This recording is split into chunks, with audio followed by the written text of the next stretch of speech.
The content, views, and opinions expressed in the following program are those of the producer and do not necessarily reflect the view and opinions of the City of Bremerton, BCAT, their officials, or their employees. Welcome back to the ADHD Historian, where we explore the past with nuances and a critical eye. Today we're diving into the French and Indian War, a pivotal chapter in American history that often doesn't get the attention it deserves. And at the center of this story, a young, ambitious George Washington. While many of us think of Washington as a heroic father of our country, his actions during this period were, well, problematic. Let's unpack this together.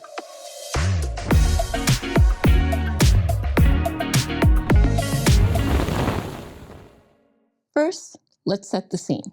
It's the early 1750s, and Britain and France are rivals, both claiming the territories in North America. This rivalry puts indigenous people of the continent in an impossible position as their lands become the battlegrounds for European powers. In 1753, the governor of Virginia sends young Washington, just 21 years old, on a mission to deliver a message to the French. The message? Stop building forts in Ohio Valley, an area both Britain and France claim.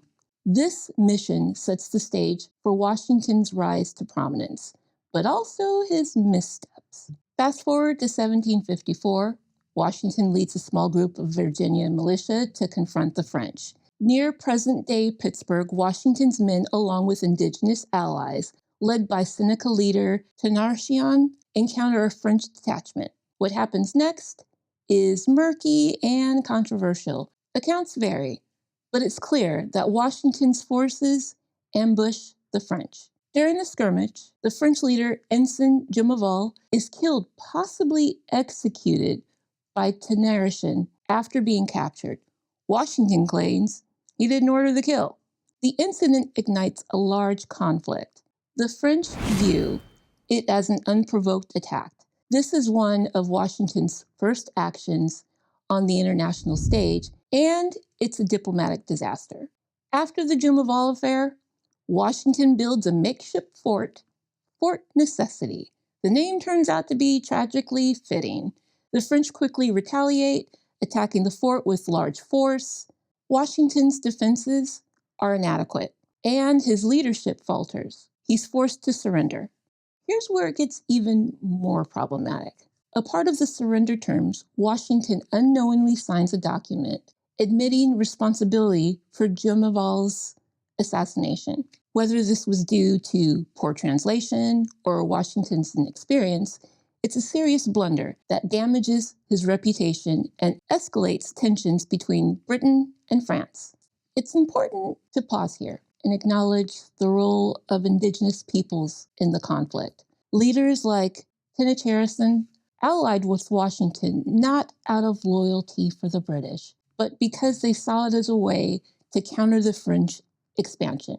However, these alliances were fraught. Washington and Britain often dismissed or undermined their indigenous allies, treating them as pawns rather than partners. This pattern, using indigenous people for strategic gain and the disregarding of their interests, is a reoccurring theme in American history. Washington's actions during the French and Indian War foreshadow the policies he would later endorse as president, including the violent displacement of indigenous communities. Despite his failure, Washington emerges from the war with valuable military experience. He learns about leadership, logistics, and the complexities of colonial politics. But did he learn humility? That's debatable. What's clear is that Washington's ambition and mistakes helped set the stage for a global conflict. The French and Indian War merges into the 7 Years' War, a worldwide struggle that leaves Britain deeply in debt. To recoup costs, Britain imposes new taxes on its American colonies, taxes that Washington and others vehemently oppose. The irony here is hard to ignore. Washington's actions during the French and Indian War contribute to the very conditions that lead to the American Revolution. So what do we make of George Washington's role in the French and Indian War? On one hand, He's a young leader trying to navigate an incredibly complex and volatile situation. On the other hand, his ambition and inexperience lead to consequences. Washington is not the infallible hero we often imagine, but a flawed, deeply human figure.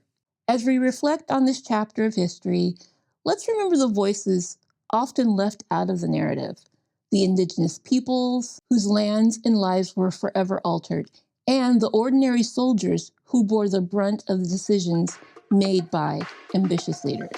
Thanks for watching, and I'll see you next time on the ADHD Historian.